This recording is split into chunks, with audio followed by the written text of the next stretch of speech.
Abra sua Bíblia, por gentileza, no livro do profeta Joel, no capítulo 2. Joel, capítulo 2. E nós vamos ler junto os versos 28 e 29.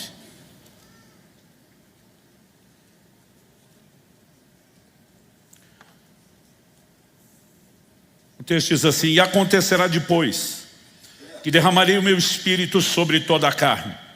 Vossos filhos e vossas filhas profetizarão, vossos velhos sonharão, e vossos jovens terão visões. Até sobre os servos e sobre as servas derramarei o meu espírito naqueles dias. Pai, nós oramos que a Tua palavra fale e cale em nossos corações. Nós oramos não apenas pela orientação, pelo consolo e a exortação da palavra. Nós oramos por um entendimento espiritual. Nós oramos, ó Deus, por uma abertura ao Teu Espírito, o Espírito da verdade, e que Ele encontre em nós lugar de correspondência. Que, ó Deus, de fato, a Tua palavra cumpra o propósito para essa hora e para esse tempo. E desde já nós Te damos honra, Te damos glória e louvor por tudo que o Senhor fará em nós, enquanto a palavra é anunciada e mesmo depois disso. Nós declaramos nossa confiança e dependência no Senhor e nos recursos divinos nessa hora, em nome de Jesus. Amém.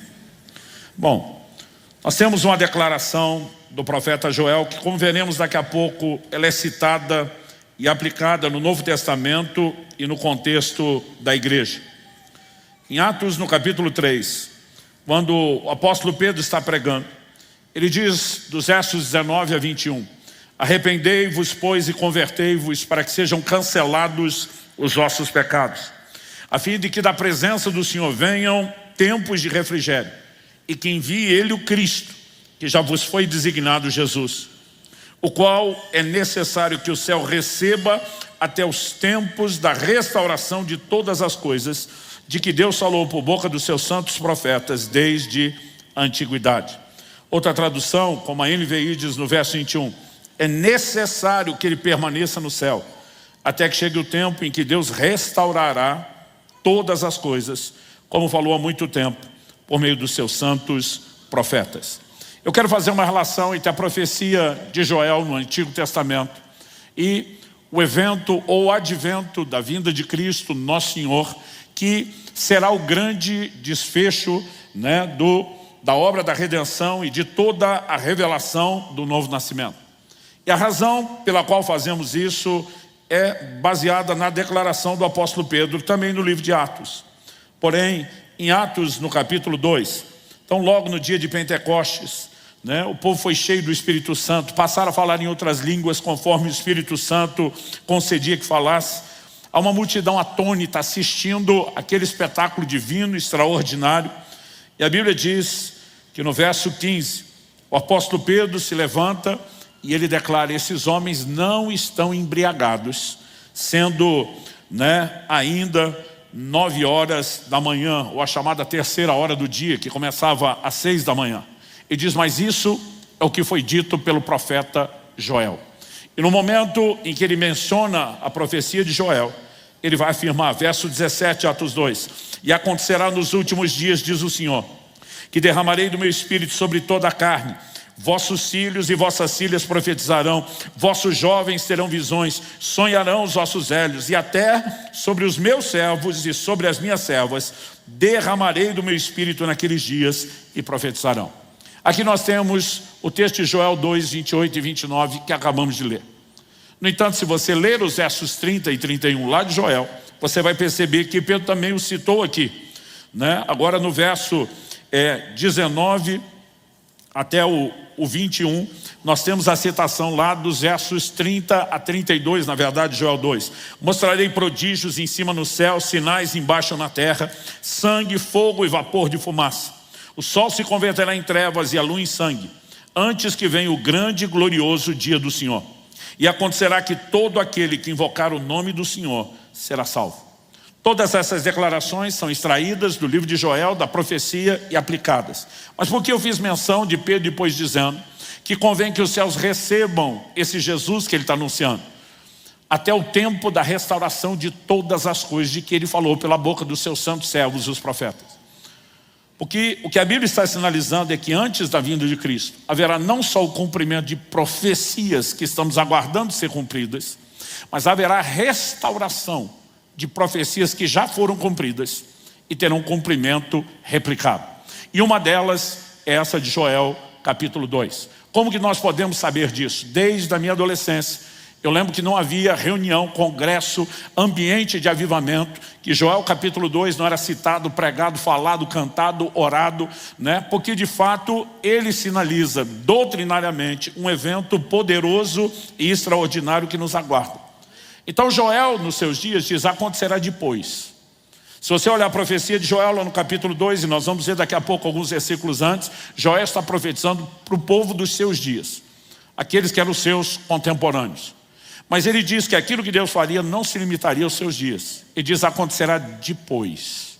E esse é o tema da minha mensagem hoje. Acontecerá depois. Esse depois tem duas formas de ser lido. Uma delas é o depois, quando você fala da questão cronológica. Não agora, mas nós temos um cumprimento postecipado. Mas o depois também tem um sentido muito específico dentro do contexto.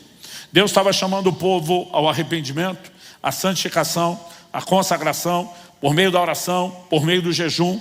E ele também diz, e acontecerá depois de vocês me ouvirem, depois de vocês se humilharem, depois de vocês se voltarem para mim de todo o coração, que eu vou poder fazer aquilo que eu tenho intencionado fazer. E eu quero que a gente possa olhar para essa declaração, acontecerá depois, com essas duas perspectivas. Tanto há um depois cronológico, porque Pedro vai se levantar e dizer, hoje, no dia de Pentecoste, aquela palavra está se cumprindo. Como também o próprio Pedro sinaliza que haverá um depois, que vem depois do depois dele, né? O que Pedro está anunciando era o depois de Joel, só que agora Pedro anuncia um novo depois. Por quê? O apóstolo Pedro cita todo o texto, ipsis literis, mas ele muda uma declaração. O apóstolo Pedro não diz acontecerá depois. O apóstolo Pedro diz, acontecerá depois, diz o Senhor, de Joel. Pedro diz, acontecerá nos últimos dias, diz Deus. E aqui nós não temos apenas uma releitura.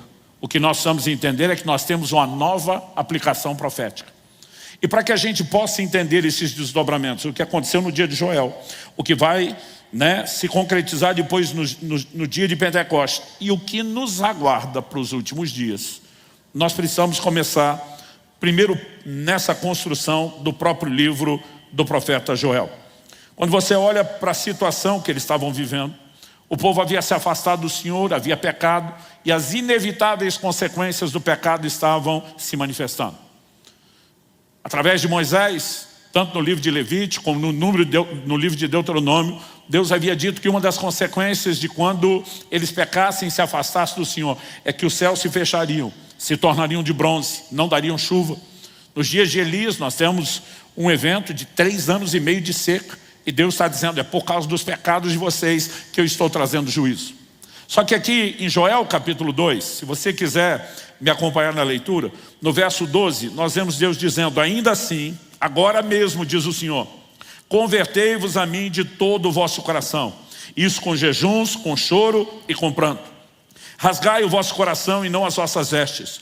Convertei-vos ao Senhor vosso Deus, porque Ele é misericordioso, compassivo, tardio em irar-se, grande em benignidade e se arrepende do mal. Quem sabe não se voltará, se arrependerá e deixará após si uma bênção, uma oferta de manjares e libação para o Senhor vosso Deus.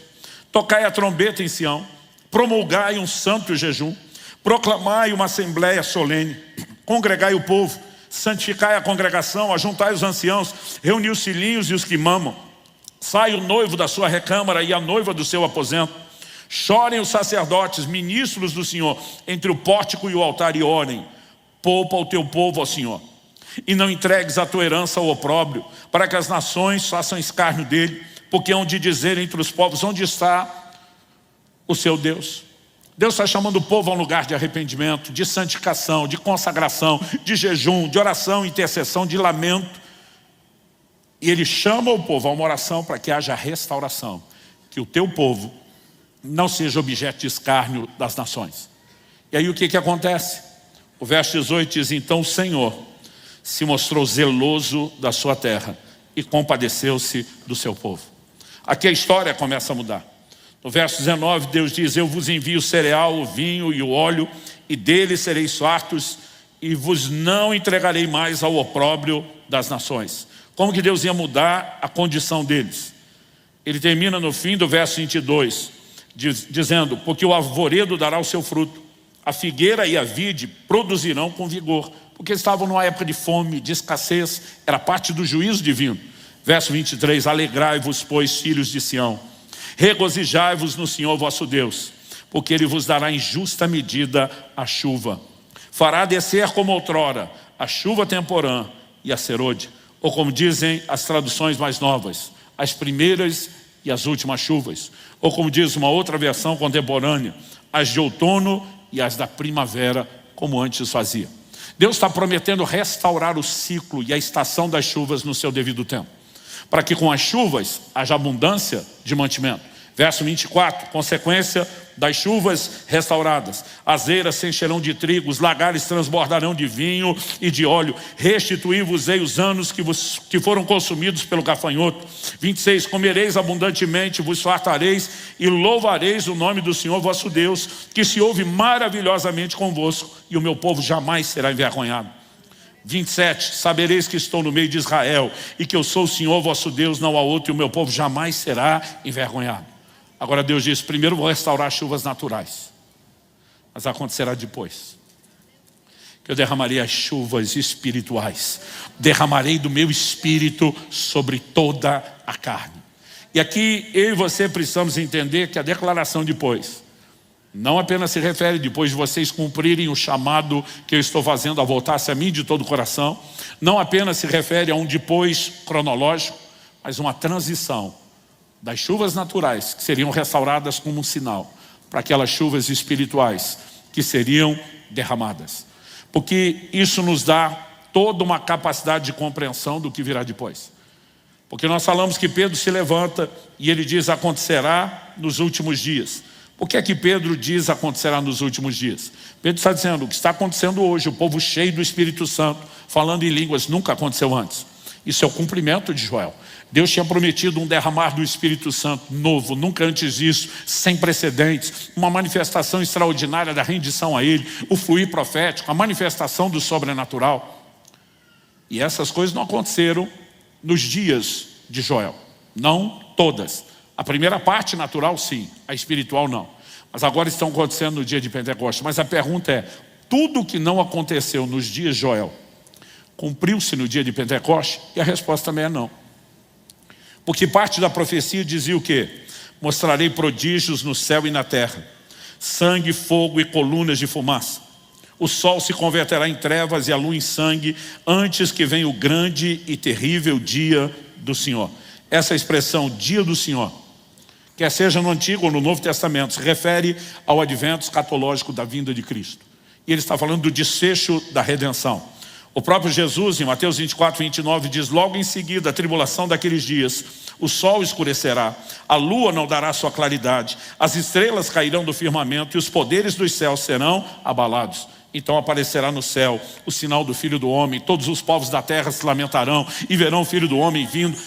Relacionado à vinda de Cristo, a Bíblia está dizendo que o sol vai escurecer e a luz da lua será comprometida. E esse não é o único texto que fala a respeito disso. No livro do Apocalipse, no capítulo 6, dos versos 12 até 14, nós lemos: e quando o Cordeiro abriu o sexto selo e sobreveio o grande terremoto, o sol se tornou negro como saco de crina, escureceu, a lua toda como sangue.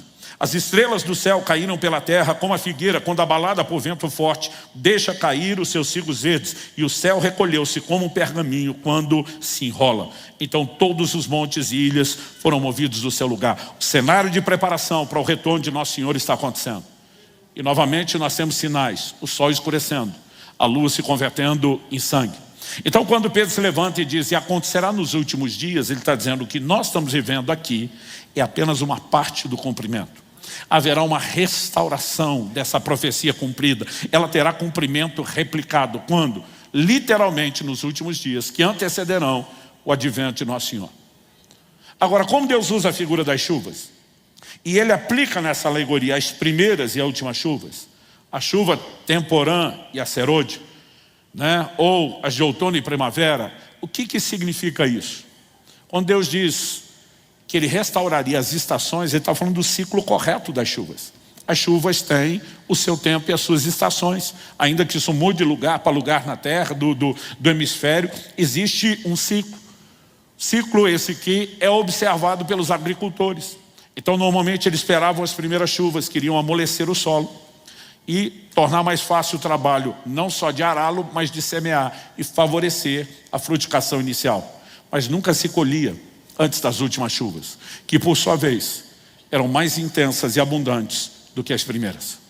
E agora Deus está usando essa alegoria. Então você pode entender Pedro se levantando para dizer: as primeiras chuvas espirituais já estão sendo derramadas. E a partir de Pentecostes nós vemos o Evangelho sendo semeado e espalhado por toda a terra. Mas preste atenção, as últimas chuvas, que são maiores, mais intensas e abundantes que as primeiras, ainda não aconteceram. O maior derramar do Espírito Santo que essa terra jamais presenciou ainda está para acontecer. E é uma promessa daquele que não pode mentir, daquele que é fiel, daquele que zela pelo cumprimento da sua palavra. E eu e você precisamos entender esse desenho e a analogia das chuvas e como esse desfecho é empurrado para o tempo do fim com a vinda de Jesus. Eu vou fazer intencionalmente uma longa introdução aqui, antes de fazer as aplicações práticas que eu quero trazer para a sua vida. Mas quando falamos a respeito das chuvas e da vinda de Jesus, não dá para ignorar um texto do Novo Testamento, que está lá em Tiago, no capítulo 5, nos versos 7 e 8. Tiago diz assim: sede, pois, irmãos, pacientes até a vinda do Senhor. Eis que o lavrador aguarda com paciência o precioso fruto da terra, até receber as primeiras e as últimas chuvas. Sede vós também pacientes, e fortalecei o vosso coração, pois a vinda do Senhor está próxima. Desde que Jesus foi assunto aos céus, Ele já estava ensinando e falando sobre a sua vida enquanto estava com seus discípulos. Mas desde que foi assunto aos céus, anjos já se posicionaram ao lado dos apóstolos e diz: porque vocês estão aí olhando para cima, esse mesmo Jesus que vocês viram subir para o céu, do céu há de voltar. Ou seja, imagina que aquela cena, se fosse filmada, Ele vai subindo, some dos olhos dele, envolto por nuvens. Ela vai, como a gente dizia na linguagem antigamente, da época do videocassete, o vídeo vai ser rebobinado. O filme vai passar de trás para frente. A Bíblia diz que no momento do seu retorno, Ele aparecerá das nuvens e fará o caminho inverso. De onde Ele saiu? A Bíblia diz do monte chamado das oliveiras. Zacarias capítulo 14, falando do dia da vinda do Senhor, diz: naquele dia os seus pés pisarão o monte das oliveiras. No mesmo lugar de onde saiu, Ele voltará. E a igreja, ela é desenvolvida, estabelecida em todo o mundo, sempre como parte do seu fundamento doutrinário, a vinda de Nosso Senhor. Ele virá para o desfecho de todas as coisas e da obra da redenção. Mas essa mensagem da vinda do Senhor, ela tem sofrido confusão, não é apenas em tempos modernos e recentes. De tempos em tempos sempre aparece alguém com uma revelação mirabolante para tentar dar a data que a Bíblia diz que não tem, ninguém tem conhecimento dela. Mas as pessoas de toda forma acabam lidando com exageros com essa questão. Então nos primeiros dias da igreja, por causa desse anúncio iminente, o Senhor está voltando, todo mundo acreditava que aquilo aconteceria na primeira geração. Ninguém entendia na época a necessidade de um tempo. Quando Paulo escreve aos Tessalonicenses, ele diz: ninguém de modo nenhum vos perturbe, como se fosse palavra ou epístola a sair de nós. Ele diz: tem um ensino estranho no meio de vocês e nós não temos nada a ver com isso. Ele diz: ninguém vos perturbe, como se o dia do Senhor já tivesse chegado. Tinha uns dizendo: Jesus já voltou, vocês perderam o bonde, nem viram. Tinha outros dizendo: não, ele está na iminência de chegar, desiste da vida e vamos esperar ele sentado. E Paulo chega ao ponto de dizer na segunda carta aos Tessalonicenses, quando ele está fazendo correções sobre o conceito errado da sua vida, ele diz: quem trabalha, quem não trabalha também não coma. Então tinha irmãos desistindo de trabalhar porque Jesus estava voltando. E eu não tenho tanta dificuldade de entendê-los. Porque quando eu era adolescente, na década de 80, a igreja falava, pregava, ensinava e cantava muito mais sobre a vinda de Jesus. Nós estávamos vivendo uma época de restauração dessa ênfase. Eu, garoto, cheio do Espírito Santo, imaturo, lembro que conversava com os amigos: estudar para quê? Jesus está voltando. Trabalhar para quê? Jesus está voltando. A única coisa que a gente não queria sacrificar em nome da vinda de Jesus era o casamento. A gente dizia: Maranata, vem Jesus, só espera a gente casar. Como se você pudesse casar sem trabalho e estudo. Agora, É mais fácil para mim entender garotos de 15 e 16 anos, imaturos, pensando isso, do que chefes de família. Mas Paulo tem que corrigi-los. Só que a igreja migrou de um tipo de extremo para outro. Qual é o outro? Na segunda epístola de Pedro, no capítulo 3, ele começa a falar de pessoas que já não estavam mais espiritualizando demais a vinda do Senhor. Eles foram para outro extremo de negar. Então, ele diz no verso 3 de 2 de Pedro 3, tendo em conta, antes de tudo, que nos últimos dias virão escarnecedores com seus escárnios, andando segundo as suas próprias paixões e dizendo, onde está a promessa da sua vinda? Porque desde que os pais dormiram, todas as coisas permanecem como que desde o princípio da criação. Ou seja, diz, as pessoas zombariam de uma promessa que não se cumpriu. Agora ele está dizendo que esse seria o extremo dos últimos dias. O dos primeiros dias era outro.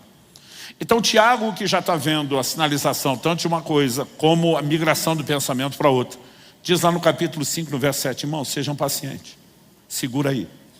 Ele diz que vai voltar, ele vai voltar. Sejam pacientes até a vinda do Senhor. Não vai ser tão rápido e instantâneo. Nós temos que esperar, mas esperem com paciência. Depois de pedir paciência, ele dá um exemplo prático para a nossa paciência. O lavrador espera com paciência até que o fruto da terra receba não só as primeiras chuvas, porque só vai ser plantado depois disso, mas também as últimas. Porque se for colhido antes das chuvas, você está sabotando a colheita. Você reduz drasticamente o potencial de crescimento, desenvolvimento e multiplicação dos frutos. Então ele está dizendo, o lavrador tem que ser paciente, porque senão ele vai sabotar aquilo que ele está esperando. Vocês também precisam de paciência. Mas eu ouso dizer que Tiago não está apenas dando um exemplo para a nossa paciência. Ele apresenta uma alegoria profética. Cristo é o lavrador. Nós somos o precioso fruto da terra que ele virá buscar. Como podemos entender isso? Porque no mesmo capítulo 3 de 2 de Pedro, nós vemos no verso 9, o apóstolo Pedro dizer, não retarda o Senhor a sua promessa, como alguns a julgam demorada. Pelo contrário, ele é longânimo, paciente, traduzindo para convosco, não querendo que nenhum pereça, senão que todos cheguem ao arrependimento. Traduzindo, porque é que ele não voltou ainda? Porque está aplicando um ânimo longo, ele está exercendo muita paciência, porque ele não quer que ninguém pereça. O lavrador está de olho na maior colheita da história. A maior colheita de almas para o Evangelho de todos os tempos ainda está para acontecer. E ela não pode acontecer antes das últimas chuvas. É por isso que Pedro em Atos 3 diz, convém que os céus segurem a Jesus até o tempo da restauração de todas as coisas. Ele não pode voltar antes da restauração da profecia de Joel, que são as últimas chuvas, porque elas proporcionarão a maior colheita de todos os tempos. Quando você entende esse desenho escatológico, aí fica mais fácil a gente pensar no elemento prático. O que significa acontecerá depois? Não apenas em estágios. Deus está dizendo para o povo dos dias de Joel, eu vou visitar vocês numa medida agora, vou aumentar um pouco o que eu vou fazer, entrando além das chuvas naturais, nas espirituais. Mas as últimas chuvas, mais abundantes e intensas que as primeiras, ainda estão reservadas, estão nos esperando. Mas quando ele também diz acontecerá depois, ele está dizendo não é só depois cronológico, é depois de vocês cumprirem alguns requisitos que permitirão que eu faça aquilo que eu quero fazer. Então, no verso 12, ele começa, como nós lemos, chamar o povo ao arrependimento, à consagração, a se voltar ao Senhor de todo o coração. O jejum e oração estão lá, a santificação, né, é parte do processo de arrependimento e se estende até a consagração. E ao longo de toda a Bíblia e também de toda a história, o caminho do avivamento sempre foi pavimentado com os mesmos elementos. Arrependimento, santificação, consagração, oração, jejum. Não há avivamento na Bíblia e na história onde você não veja um movimento de volta para Deus primeiro. O arrependimento sempre precede o avivamento. A restauração espiritual sempre precede as manifestações divinas maiores, em qualquer tempo, em qualquer época, em qualquer período da história.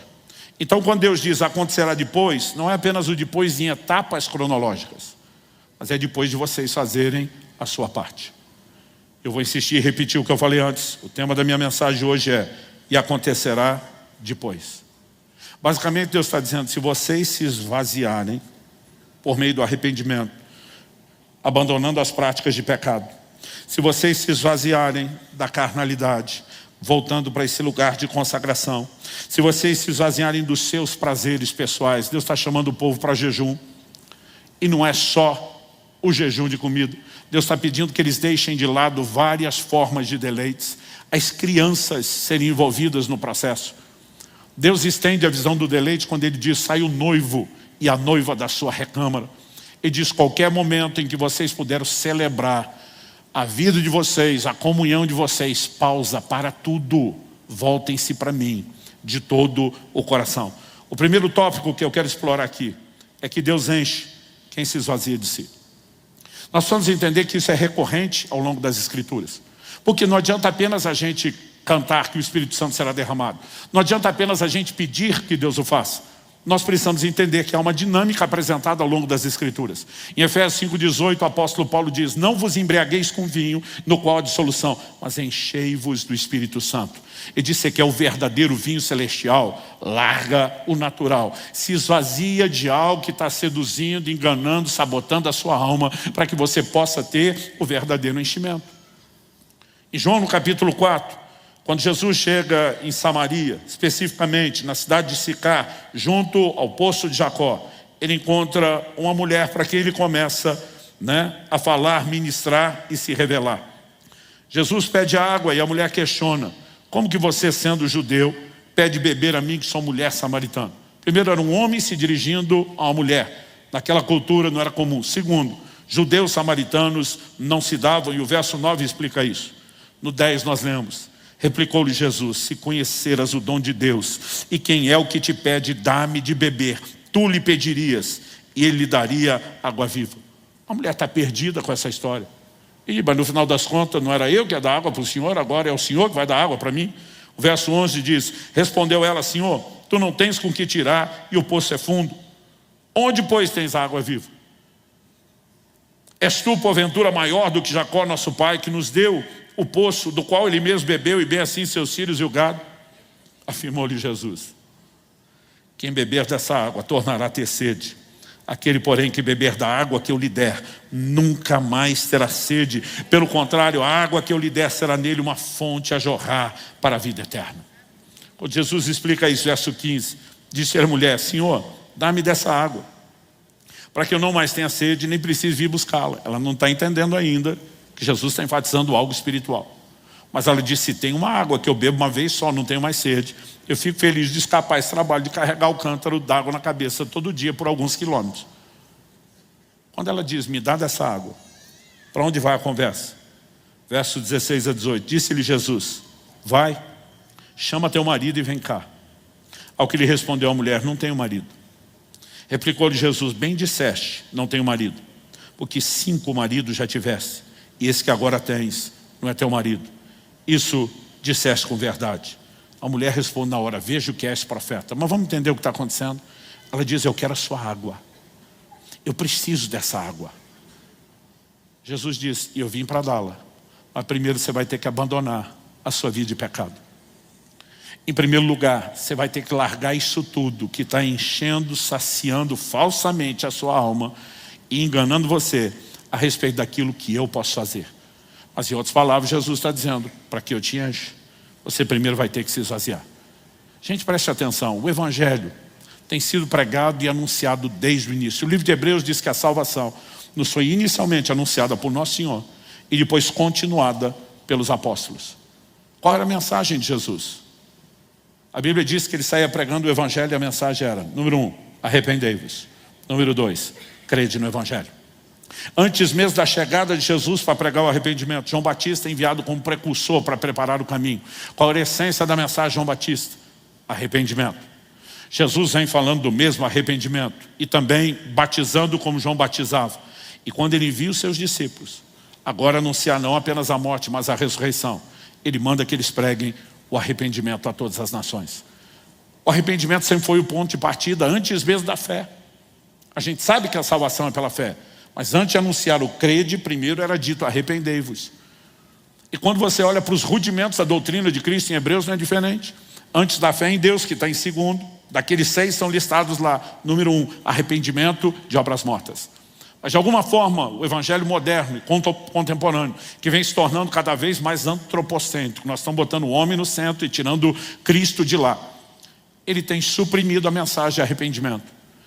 O arrependimento significa que você abandona os seus pecados em contrição, por ter ferido o coração de Deus, por ter entristecido a Deus, por ter desconectado dele. E você entende que para restaurar não há compatibilidade entre Deus e o pecado tem que ser abandonado. Mas a mensagem do evangelho, que sempre exigiu que as pessoas se adequassem a Cristo e ao evangelho, hoje em dia está fazendo com que Cristo e o evangelho é que se adequem às pessoas. E cada vez mais a conversa é: você não precisa mudar nada. Isso não é, nunca foi e jamais será verdadeiro, jamais será um evangelho bíblico ou a sã doutrina. Isso tem nos sabotado de uma maneira que a gente não consegue dimensionar. Um dia desses alguém falou: mas o senhor vai negar que a igreja está crescendo, a igreja brasileira nunca teve esse tamanho? Eu falei: é verdade, mas nas palavras do meu amigo pastor Marcelo Jamal, nossas igrejas nunca tiveram tão cheias de gente tão vazia. Muito mais do que apenas multiplicar os números, e haverá uma multiplicação muito maior com a grande colheita que há de vir. Deus quer multiplicar isso com gente cheia, cheia da sua presença, cheia da manifestação do caráter de Jesus, cheia do brilho da glória de Deus. Mas para que a gente entre no próximo nível, nós temos que nos esvaziar. Quem está entendendo, diga amém. Esse é o significado de acontecerá depois. É por isso que em Joel 2,12 Deus diz: voltem-se a mim de todo o coração, isso com jejuns. No verso 15, proclamai um santo jejum, toquem a trombeta, façam um ajuntamento solene, chama o povo para jejuar. Você precisa entender que na cultura do Antigo Testamento, o jejum era parte de uma expressão de tristeza. É por isso que Jesus, quando questionado por que os seus discípulos não jejuavam, ele disse: quando o noivo está junto não vai rolar, mas depois que o noivo foi tirado. E Jesus está falando do período da sua ausência, do momento onde ele fosse assunto aos céus, até os dias do seu retorno. Ele estabeleceu que esse era o tempo de jejum e disse: eles vão jejuar. Mas o conceito no Antigo Testamento, havia um dia anual que era compulsório, todo mundo tinha que jejuar. Levítico 16, o dia da expiação. Mas quando você vai ler a ordem que Deus dá por meio de Moisés, você não encontra a palavra jejum. Você vê Deus dizendo: vocês vão afligir, humilhar as vossas almas. Deus diz: aquele que não humilhar sua alma, não afligir sua alma, será eliminado do meio do povo. Como é que nós sabemos que era um dia de jejum? Porque no livro de Jeremias e depois no livro de Atos, há duas referências, uma no Antigo e no Novo Testamento, falando do dia da expiação e chamando ele de o dia do jejum. Então o que nós temos é uma explicação posterior do que significa afligir a alma. Mas quando você vê toda a cultura do jejum, que era praticada em momentos não só de arrependimento, mas de luto, você percebe que era um momento de se entristecer. E aqui Deus está falando de um jejum onde Ele está chamando o povo ao luto, ao choro, ao pranto, ao arrependimento, por ter se distanciado de Deus e do propósito. Porque para que haja restauração, o arrependimento foi e continua sendo necessário. E basicamente nós podemos olhar para esse chamado ao arrependimento, que envolve jejum, como um chamado ao esvaziamento. O autoesvaziamento, disse alguém, prepara transbordamento espiritual. E nós precisamos entender que isso ainda é parte do processo. A razão para isso é o meu segundo tópico. O primeiro é: Deus enche quem se esvazia de si. O meu segundo tópico é a incompatibilidade entre o espírito e a carne. O apóstolo Paulo escreve aos Gálatas, e ele diz no capítulo 5, nos versos 16 e 17, nós temos uma afirmação clássica: digo, porém, andai no espírito, e jamais satisfareis a concupiscência da carne. Porque a carne milita contra o espírito, e o espírito contra a carne, porque são opostos entre si. Observe a frase: opostos entre si, para que não façais o que porventura seja do vosso querer. Lá na frente, depois do apóstolo abordar o que são as obras da carne e o fruto do espírito, ele vai dizer no verso 24: e os que são de Cristo Jesus crucificaram a carne com as suas paixões e concupiscências. E depois desse elemento prático de crucificar, mortificar a carne, ele disse: vivemos no Espírito, andemos também no Espírito. Quando Paulo escreve em Romanos no capítulo 8, ele vai falar exatamente a respeito dessas mesmas verdades práticas que eram ensinadas aos crentes dos primeiros dias. Verso 5 de Romanos 8: porque os que se inclinam para a carne cogitam, isso significa pensam, sentem das coisas da carne, são guiados por ela. Mas os que se inclinam para o Espírito, cogitam, pensam, sentem, são guiados pelas coisas do Espírito. Porque o pendor, a inclinação da carne dá para a morte, mas o do Espírito para a vida e paz. Verso 7, por isso o pendor da carne é inimizade contra Deus, pois não está sujeito à lei de Deus, nem mesmo pode estar. Portanto, os que estão na carne não podem agradar a Deus. Essa compatibilidade vai sendo atestada ao longo de todo o Novo Testamento. Em Tiago, no capítulo 4, verso 4, ele vai dizer adúlteros. A palavra no grego, moichos, foi traduzida em algumas versões como infiéis, mas não é uma infidelidade qualquer. A palavra moicho significa adúltero, infidelidade conjugal. Porque uma analogia está sendo usada ao longo da Bíblia. Cristo é o noivo. A igreja é a noiva sendo preparada para o casamento. A obra do Espírito Santo é preparar a noiva. O livro de Efésios fala de uma noiva santa, pura, sem mancha, nem ruga, nem mácula, nem qualquer coisa semelhante. Preste atenção. A noiva que Cristo virá buscar não será uma igreja esculhambada que nós temos visto por aí. Haverá um povo no meio do seu povo. Haverá pessoas que se permitirão ser preparados para ser apresentadas como essa noiva pura, santa, que a palavra de Deus está dizendo. E o Espírito Santo tem a missão de prepará-lo.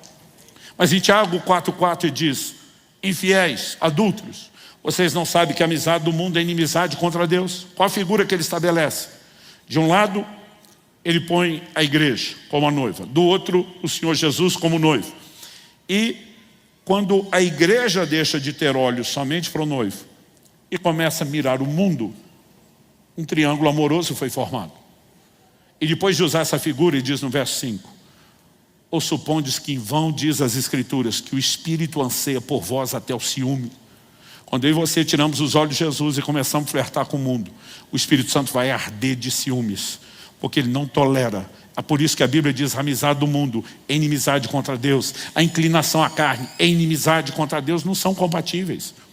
Gente, desde o início de tudo, em Gênesis, no capítulo 6, quando Deus anuncia o dilúvio, Deus dá um motivo logo de cara, antes de anunciar o juízo que viria. Gênesis 6,3 diz, então diz o Senhor, o meu espírito não agirá para sempre no homem, pois este é carnal, e os seus dias serão 120 anos. Até o capítulo 5, que acabou de terminar, você vai ver a genealogia de Adão, e a maioria das pessoas, boa parte delas, viveram mais de 900 anos, e outros quase 900 anos. Muita gente. Só que Deus diz, agora os dias do homem serão 120 anos. Deus está dizendo, eu vou reduzir drasticamente a duração da vida do homem de quase 1 milênio para pouco mais de 1 centenário. Por quê? Deus diz, porque meu espírito não vai agir para sempre no homem, porque é carnal. Ele diz o tempo todo, eu estou trabalhando, chamando a atenção, buscando lugar no coração, e eles estão se entregando à carne. Essas coisas sempre foram incompatíveis. Deus diz, o tempo de insistência vai diminuir, o tempo de oportunidades vai diminuir, porque é impossível alguém estar tão inclinado à carne e ter uma ação contínua do Espírito Santo. Então não importa se nós estamos olhando para a velha aliança, se estamos olhando para a nova, esse padrão vai se repetindo. E à medida que a gente mapeia e destaca isso, fica evidente que em Efésios 4,30, quando a Bíblia está dizendo, e não entristeçais o Espírito Santo, do que ele está falando? Ele não está falando que o Espírito Santo é aquele tipo de gente tão sensível que qualquer coisa ele magoa. Quando você olha para o contexto do capítulo 4, ele começa a falar lá no verso 20 a respeito de como nós aprendemos a Cristo. Quando Paulo fala isso, ele está dizendo, nós não pregamos apenas sobre Cristo, nós ensinamos Cristo. Cristo é um modelo de conduta a ser reproduzido. Ele diz, então vocês têm que se despir do velho homem e se revestir do novo homem. O que significa despir do velho e vestir do novo? Se você olhar todo o texto, ele está falando de mudança de comportamento. Verso seguinte, o 25. Pelo que deixando a mentira, falem a verdade. O que antes roubava, agora não roube mais. Irem-se, mas não peque. Não deixe o sol se pôr sobre a vossa ira. Cada tópico e pauta, ele está falando de uma mudança de conduta, onde agora nós manifestamos o caráter de Cristo. Ele diz, se você não tiver isso, você está entristecendo o Espírito Santo. Então como que nós podemos imaginar uma vida de enchimento do Espírito Santo, sem o esvaziamento da carne? O nosso próprio conceito de enchimento do Espírito Santo é equivocado. Porque a gente imagina que ser cheio do Espírito Santo é ter mais dele. Então o crente às vezes vem para o culto com a mentalidade de quem leva o carro para o posto de gasolina e diz o frentista, completa o tanque. Então está faltando algo, vamos encher um pouquinho mais. Só que nós temos um problema teológico com esse conceito. Porque João, capítulo 3, verso 34, diz que Deus não dá o Espírito por medida. O Espírito Santo não é divisível. Por que é que você achou que ele vai te entregar aos poucos sem a prestação? Não é assim que ele faz. O Espírito Santo é uma pessoa. Deus não vai mutilá-lo e te entregar pedaço por pedaço. Ainda que seja espiritual, ele não dá por medida. Então o que é que significa ser cheio? A linguagem bíblica de ser cheio não é você ter mais do Espírito Santo. Ser cheio significa totalmente preenchido, totalmente tomado, ou seja, sob controle. A aplicação prática é o Espírito Santo ter mais de você. É você estar totalmente rendido. Que é uma boa figura que ilustra isso. Ezequiel 47, quando ele tem a visão do rio que emana do santuário. E é uma figura do Espírito Santo. O livro dos Salmos diz, há um rio cujas correntes alegram a cidade de Deus. No livro do Apocalipse, o rio emana do trono de Deus, é uma extensão de quem ele é. Faz aquilo que só Deus pode fazer. Em Ezequiel 47, a Bíblia diz, por onde o rio passa, tudo volta a viver. E a Bíblia diz que haverá enxames de peixe no Mar Morto. É humanamente, naturalmente, biologicamente impossível. Mas Deus está falando que esse rio faz coisas que só Ele pode fazer, porque é uma extensão do próprio Deus. O rio é uma grande figura do mover do Espírito. Mas em Ezequiel 47, o profeta está com um anjo, olhando para o rio. E não é o rio que invade a vida dele. O anjo olha para ele, na tradução da Bíblia, na linguagem de hoje, do pastor Luciano Subirá, a versão goiana. O anjo diz, bora para dentro do rio. E a Bíblia diz, faz uma medição de 1000 côvados, meio quilômetro, rio adentro. E a água dá no tornozelo, mas eles não pararam, porque não era hora de parar. Ele diz, bora mais 1000 côvados, mais outro meio quilômetro, agora um total de 1 quilômetro. Água no joelho. Tem mais água do que antes? Sim. Porque o rio está subindo, invadindo a vida do profeta? Não. Porque o profeta está se entregando ao rio. Mais 1000 côvados no total de 1,5 km, água nos lombos. Em nenhum dos 3 primeiros estágios a medição parou. Porque ainda não havia chegado ao lugar do destino. E o lugar do destino não era atravessar o rio nem chegar no outra margem. Onde é que a medição para? A Bíblia diz quando se chega nas águas profundas. Águas para se nadar. Esse é o lugar do destino de Deus para mim e para você. Águas profundas. Porque não importa se eu e você estamos nos entregando mais do que antes. Não, eu só entrei até água no tornozelo. Tem outro que diz, não, eu entrei até água no joelho. Não, eu entrei até os lombos. Quanto mais você entra, mais o rio tem de você. Mas tem uma hora que o pezinho já não alcança o chão. Porque as águas ficaram profundas. E quando não dá mais pé, não importa se você está com água no tornozelo, no joelho ou no lombo, você está no controle, você diz, eu vou para cá, eu vou para lá.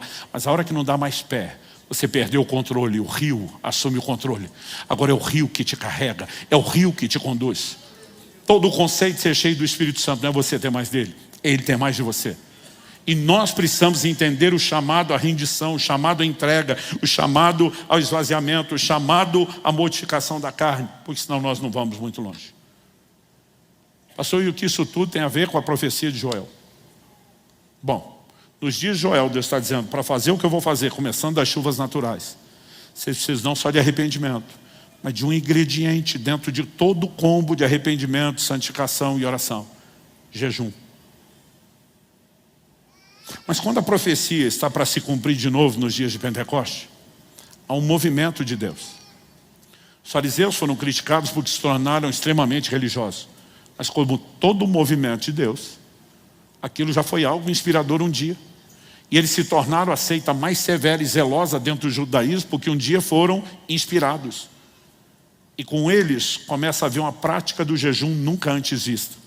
Mas João Batista chega, botando seus discípulos para jejuar mais do que os fariseus. Ele mesmo se alimentando de mel e gafanhotos. Uma estação está mudando. Até quando o precursor, João Batista, entrega o bastão na mão de Jesus, diz, agora é contigo. No dia do batismo, assume. Jesus pega o bastão da mão dele e diz, agora é comigo. 40 dias de jejum no deserto.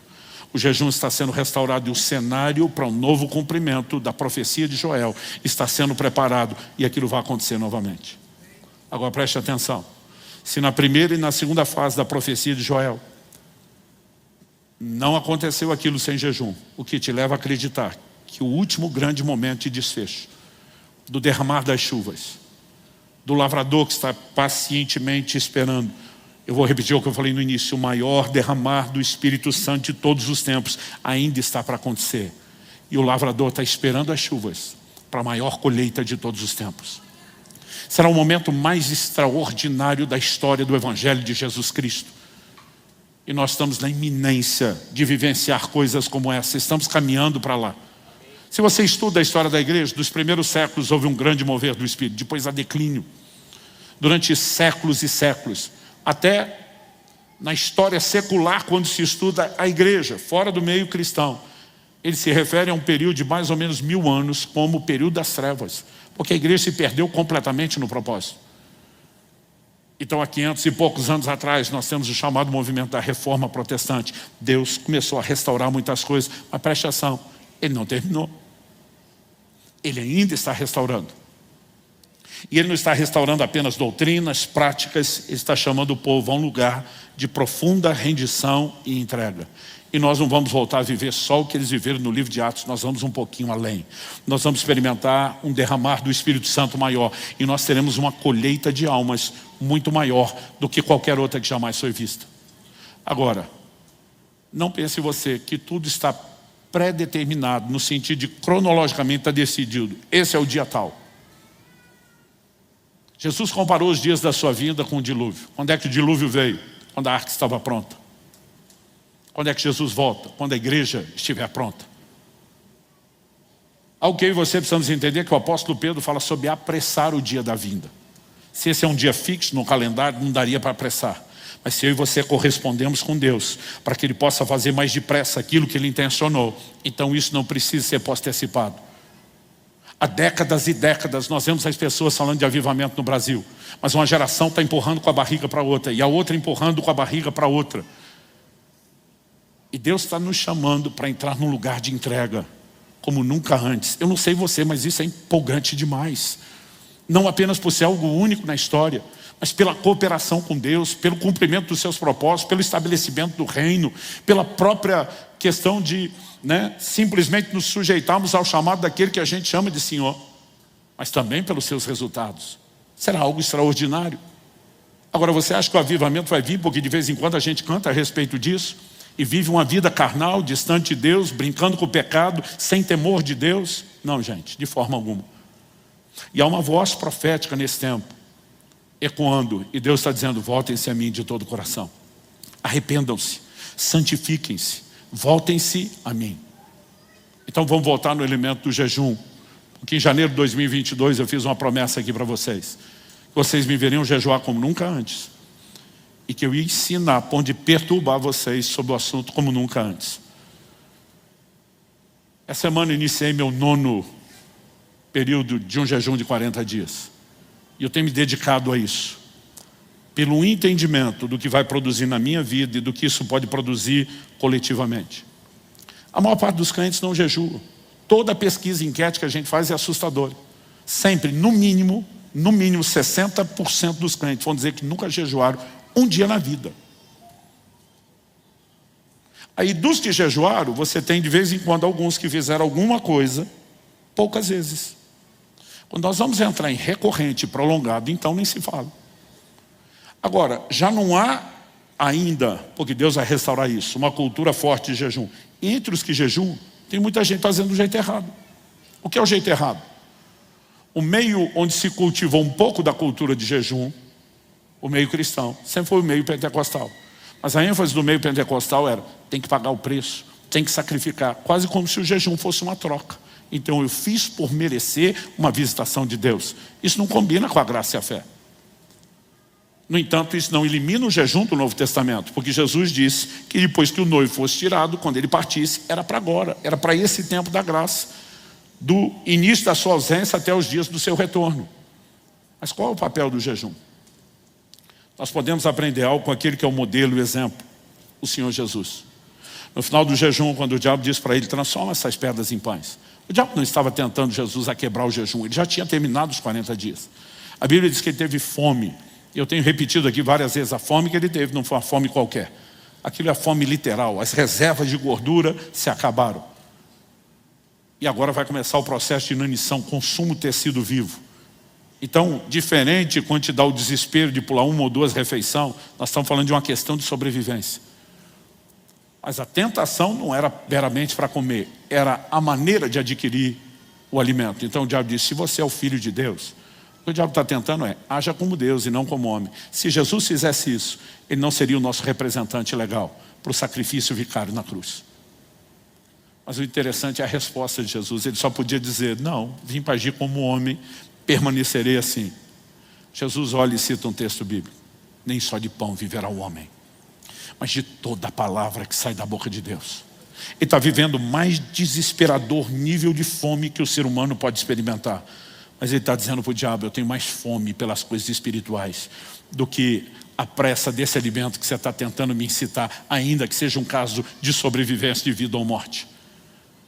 A pergunta é, se é possível a gente viver esse nível de fome e desespero pelo espiritual, maior do que alguém que está no modo de inanição, precisa de comida, por que é que nós, de uma forma geral, e vou generalizar agora, temos nos tornado uma igreja tão apática, espiritualmente falando? O que falta no nosso tempo, gente, não é comida. O que está faltando para o povo é fome. Eu lembro quando eu li pela primeira vez o testemunho do irmão Yun, um homem do céu, teria o privilégio de conhecê-lo, encontrá-lo depois. Esse homem se converte num contexto da igreja perseguida na China. As pessoas não podem ter Bíblia. Quando depois de um tempo de oração, ele milagrosamente tem acesso a uma Bíblia, e decorou o Evangelho de Mateus inteiro, capítulo por capítulo, versículo por versículo, em um mês. Porque na hora de pregar o Evangelho para os outros, não poderia andar com a Bíblia na mão. Então tinha que sabê-la de cor. A gente tem liberdade, não é perseguido por ninguém. E não abre a Bíblia para nada. O que está faltando para a gente não é comida, o que falta é fome, há uma indiferença. Agora a pergunta é possível quebrar essa indiferença para entrarmos no lugar do grande derramar do Espírito Santo? E eu quero te dizer sim. Porque quando Jesus responde Satanás, ele responde citando um texto bíblico. Qual é? Deuteronômio 8. Eu quero que você abra lá comigo. Deuteronômio capítulo 8, verso 3. Eu quero que você entenda, em terceiro e último lugar, o que eu vou chamar aqui de a didática do jejum. O jejum não tem a ver com mérito, não tem a ver com merecimento. O que ele carrega consigo é uma pedagogia, um elemento didático. Ele tem a capacidade de comunicar um nível de entendimento que outras coisas não comunicarão. Em Deuteronômio 8:3, Deus por meio de Moisés diz assim, ele te humilhou e te deixou ter fome e te sustentou com o maná que tu não conhecias, nem os teus pais conhecias, para te dar a entender que nem só de pão viverá o homem, mas de tudo que procede da boca do Senhor viverá o homem. Olha os verbos, ele te humilhou, te deixou ter fome. A única coisa que agrega esses dois elementos, humilhação e fome, é o jejum. No Antigo Testamento ele é chamado de humilhar ou afligir a alma. Um dia desse alguém falou, não gosto de jejuar porque não me sinto bem. Eu falei, a ideia é essa. É tirar o foco da sua alegria em questões naturais e terrenas. É lógico que a alma fica desconfortável, gente. E não é nem só ausência de comida. Às vezes é ausência do tempo de mesa, de comunhão, de vários fatores. Outro dia um falou para mim, não gosto de jejuar porque eu tenho fome. Falei para ele, a ideia é essa. Aí as pessoas perguntam, mas por que humilhação e fome? Ele te humilhou, te deixou ter fome. E só então te deu acesso ao maná, que nem você nem seus pais conheciam, para te dar a entender. Outra tradução, como a Nova Almeida diz, para que compreendessem que nem só de pão viverá o homem, mas de toda a palavra que sai da boca de Deus. Ele diz, tem certas coisas que não serão compreendidas de outra forma, a não ser com o uso de uma didática especial. E quando Deus tira o prazer de alguns níveis de deleites inferiores, Ele te leva a um lugar de uma percepção de deleites superiores. Os seus olhos vão se abrir. O jejum muda o centro de gravidade na vida de quem o pratica. O centro de gravidade puxa para a terra, puxa para baixo, natural e o da carne.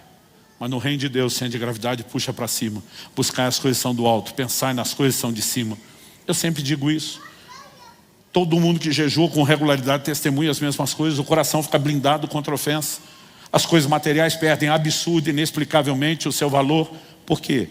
Porque há uma operação, além da nossa capacidade de entendimento, que abre a mente para compreender outros valores.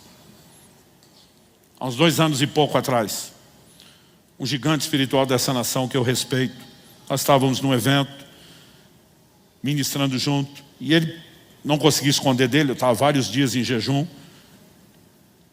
e ele me fez uma pergunta. Não consegui esconder que estava jejuando. Ele falou assim para mim, falou, Subirá, eu acho que de todo mundo que eu conheço, você está entre os que mais jejuam. Não só a regularidade, a recorrência, né, como também a intensidade, tamanho dos jejuns que você faz. Ele me olhou e fez uma pergunta que ninguém tinha feito até então. Ele falou, o que tem te levado com tanta paixão e determinação a esse lugar de entrega ao jejum? Eu falei para ele, se o senhor me perguntasse isso aos 18 anos, quando eu comecei a fazer de 3 a 7 dias de jejum, todo mês na água, eu falei para ele, a minha resposta seria fome pelo sobrenatural. Eu queria ver o poder de Deus. Eu não queria um ministério baseado na força do braço. E eu falei para ele, eu posso te garantir que o jejum tem me dado acesso ao sobrenatural, mas hoje não é mais meu propósito. É um excelente efeito colateral. É uma excelente consequência, mas não é meu propósito. Ele falou, hoje qual é o propósito? E eu olhei para ele e sintetizei com essa frase, a capacidade de perceber os deleites espirituais. Ele fez uma cara de curioso, falou, me fale mais sobre isso. Falei, para te explicar isso, eu vou ter que dar um exemplo, já dei isso aqui antes, mas por mais que você tenha ouvido, eu não vou cansar de repetir. Eu acho que ele ilustra bem. Quem faz jejum prolongado, tem o hábito de inserir um pouco de sumo do limão na água, por 2 motivos. O Dr. Aldrin, por exemplo, insiste comigo, todo o jejum que ele me acompanha, antes, durante e depois, que eu posso me manter altamente hidratado, beber até mais água do que o normal. Ele pede que eu dê atenção ao pH da água. Água alcalina, pH de 7 para cima. Só que o problema, quanto mais alto é o pH da água, embora a qualidade seja melhor, o sabor fica ruim. Tem gente que diz, água não tem sabor. Quem jejua discorda. O paladar fica tão apurado que você consegue perceber. Eu tenho água que eu bebo, eu sinto que mudou a composição de metais. Eu sinto no gosto. Só quando você pega uma água que não tem o gosto salobra, como a do pH alto, normalmente é porque o pH é baixo. Então, se o gosto não é ruim, a qualidade é ruim. E você resolve as duas coisas com limão. Se o gosto é ruim, o sabor do limão mascara. A água de qualidade alta, mas sabor ruim. Mas se o gosto não é ruim e a qualidade é baixa, o limão vai alcalinizar a água e resolver o problema do pH. Então, seja um lado ou outro, o limão resolve. Então, a gente passa a adotar isso. Eu estava vários dias já num jejum prolongado, ministrei no evento e saí com um grupo de pastores para o almoço. Alguém falou para mim, Subirá, você não está comendo, vá para o hotel. Eu falei, cara, já não estou comendo, não preciso perder o tempo de mesa e comunhão. Eu falei, vou sentar com vocês. Aí o cara falou, a gente vai ficar constrangido. Eu falei, o problema é seu. Aí eu achei que eu fui meio grosseiro e tentei brincar. Eu falei, mas hoje vai ser banquete. Ele, como banquete, é jejum? Não é? Eu falei, não, é que hoje eu vou tomar água com gás com limão espremido. Então, para quem está jejuando, é banquete. Eles riram, a situação ficou meio controlada e lá fomos nós. Quando cheguei, o garçom veio na mesa e falei, amigo, só vou te pedir uma coisa. Preciso de uma água com gás e num copo à parte, limão espremido. Ele, beleza, daqui a pouco ele volta. Mas veio trazer um copinho pequeno, como normalmente serve, o que eu brinco e chamo de seu copinho de pinga, né, com meio limão ou um limão espremido, é o máximo que costumam servir. O garçom volta com um copo grande, cheio, até praticamente a boca. Quando vi aquilo, pensei, ele não me entendeu. Ele deve ter achado que eu queria limonada. Então, antes de reclamar, provei. Quando provei, percebi, falei, tá doce. Chamei o garçom, falei, amigo, vem cá. Eu não queria uma limonada adoçada, só queria o limão. Ele falou, mas isso não é limonada, é limão puro. Eu falei, impossível, tá doce. Ele arregalou os olhos e falou, impossível. Digo eu, que vi o cara da cozinha espremer só limão aí. Aí eu pensei, eu tô doido. Eu peguei e provei de novo. Eu falei, tá doce. Ele falou, não pode. O pastor na minha frente, curioso, tomou na minha mão e foi pro tiratema. Falou, deixa eu ver. Quando ele prova, foi uma cara de azedo. Fala, pelo amor de Deus, tem nada de doce aqui, você tá maluco. Eu pensei, eu tô doido mesmo. Provei a terceira vez. Falei, para mim tá doce. Ele provou a segunda vez, fez cara de azedo de novo. O povo todo da mesa ficou curioso, todo mundo começou a entrar no tiratema e provar, e eu quase fiquei sem limão. Mas todo mundo fazia cara de azedo e dizia, Subirá, você tá doido. Foi só essa altura que eu lembrei. Falei, é o jejum. Eu conseguia perceber a frutose do limão, o açúcar natural da fruta, que ninguém conseguia perceber. Porque o meu paladar, diferente do deles, estava completamente limpo e sem a concorrência que o deles tinha. Eu olhei para esse pastor e falei, eu acho que isso ilustra bem o que jejum tem feito por mim no plano espiritual. Às vezes eu estou com a Bíblia aberta. E a pergunta é, isso sempre foi doce desse jeito? E eu é que não percebia o tempo todo. Eu tenho entrado em alguns lugares, no momento de oração e adoração em Deus, e eu fico me perguntando, 51 anos. E eu nunca percebi antes esse nível de doçura. Porque o jejum tem a capacidade de te fazer perceber. Ele não te deixa entreter só com pão. Ele te leva a uma capacidade de compreensão. Que o pão espiritual da palavra, ele é muito mais elevado. Não significa que Deus não nos deu prazeres que são lícitos, como alimentar. Mas isso é inferior quando você entra na percepção de coisas maiores. Onde eu quero chegar com isso? Alguns dias depois do limão, eu estou em outra mesa com pastores e preletores do evento, só conversando, assistindo a turma. E um termina de almoçar e vai para a sobremesa. Pegou uma salada de fruta. Para que um limão está doce, você imagina as outras frutas? Só que aí eu vejo ele pegar uma lata de leite condensado e começar a encher a taça de salada de fruta com aquilo. Vai me dando um desespero, só de imaginar o tanto de leite condensado que ele está colocando. A minha vontade é gritar com ele, você não precisa botar nada na fruta, a fruta já é doce. Mas eu mesmo lembro que quando eu, como ele, consumia açúcar, eu não conseguia mais sentir o doce da fruta. E eu penso, não adianta falar. Se ele não fizer o que eu fiz, não passar pela desintoxicação e a limpeza que eu passei, ele nunca vai perceber isso. O que me assusta é que a maioria dos crentes decidiram se satisfazer com leite condensado e não estão conseguindo perceber o que Deus tem. Há uma didática no jejum. A palavra jejum, no grego, nestil, é uma palavra composta. Ne é um prefixo de negação, estil é comida. Então jejuar, em essência, significa não comer. Hoje em dia, a gente aplica o jejum para qualquer outro tipo de abstinência, mas não usa para principal. Aí você vê o crente dizendo, estou jejuando rede social. E não estou dizendo que não possa. Mas as outras abstinências deveriam ser complementares e não substitutas do jejum do alimento. Quem está entendendo? Números 30, na lei dos votos, Deus fala de pessoas que iam fazer um voto a Deus e abrir mão de algo importante só para afligir sua alma. Estavam dizendo, eu vou me negar a alguma coisa que eu gosto, só para me afligir. E lembrar que o Senhor tem um preenchimento maior do que qualquer uma dessas coisas. Então não estou dizendo que não caibam outras abstinências. Paulo fala sobre isso em 1 Coríntios 7. Nos primeiros versículos ele estabelece a relação entre marido e mulher e o que fora disso é considerado imoralidade. Mas ele vai dizer no verso 5, não se neguem, não se privem um ao outro. Traduzindo, Paulo está falando a marido e esposa que eles vivam um avivamento na área íntima, de contato físico e sexual. Isso é uma bênção, uma dádiva de Deus para o casal. E ele está dizendo, tem que ser intenso nisso. Aí diz assim, a não ser, e aí biblicamente você tem uma exceção para uma pausa nesse avivamento. A não ser quando os dois, de comum acordo, concordância, resolvem se dedicar à oração. O que Paulo está dizendo?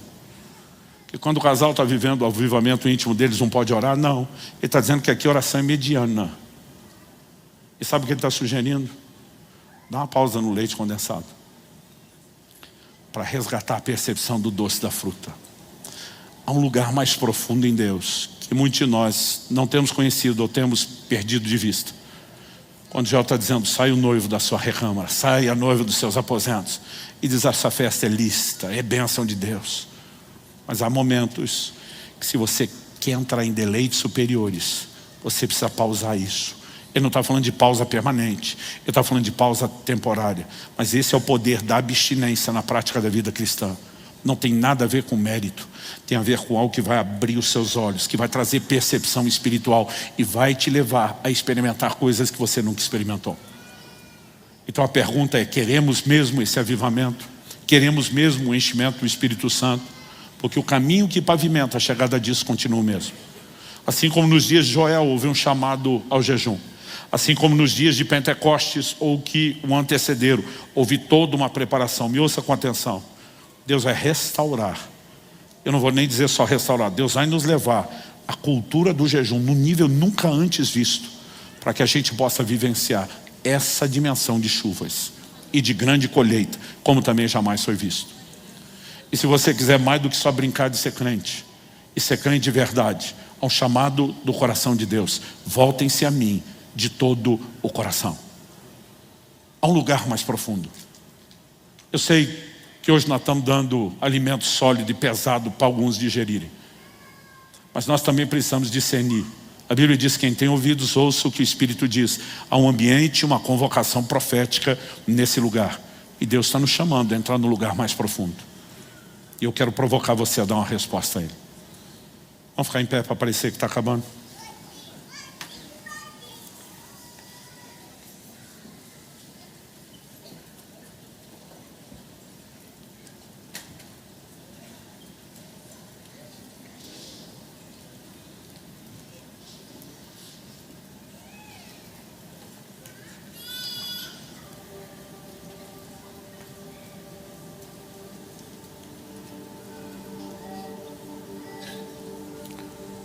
Moody foi um grande evangelista, um dos ícones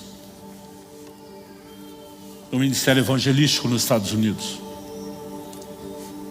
Foi um instrumento de Deus não apenas para ganhar cerca de 500 mil de almas, mas para provocar avivamento nos seus dias, não só no seu ministério local, mas também pregando em muitos lugares.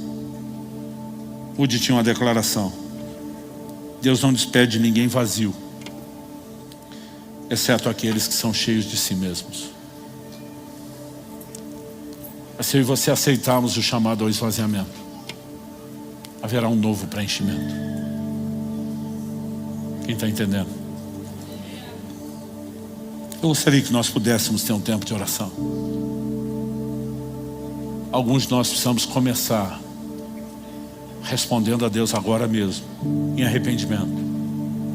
Alguns de nós estamos brincando com o pecado, estamos brincando com Deus, esquecendo que a Bíblia diz que de Deus não se zomba, que Ele não se deixa escarnecer. A Bíblia diz: tudo que um homem semear, isso também ceifará. O que semeia na carne, da carne vai colher corrupção. O pecado vai te arrebentar, vai estragar a sua vida, vai te afastar de Deus, vai te drenar as forças, a energia, a vida espiritual. Mas a Bíblia diz: o que semeia no Espírito, do Espírito vai colher a vida eterna. E sabe, nós precisamos ouvir a voz de Deus. Eu não vim te apontar o dedo, não vim jogar pedra em você. Eu sei que o tom de voz da ministração está um pouco contundente, porque eu estou ardendo de zelo aqui dentro. Mas Deus amorosamente está nos chamando: volta para mim de todo o coração. Nós temos gente em diferentes níveis de maturidade. Talvez a resposta de entrega de cada um será diferente, tem a ver com o momento que você vive. Mas nós precisamos ir além. Nós não podemos aceitar ficar estagnado, nem tão pouco retrocedendo.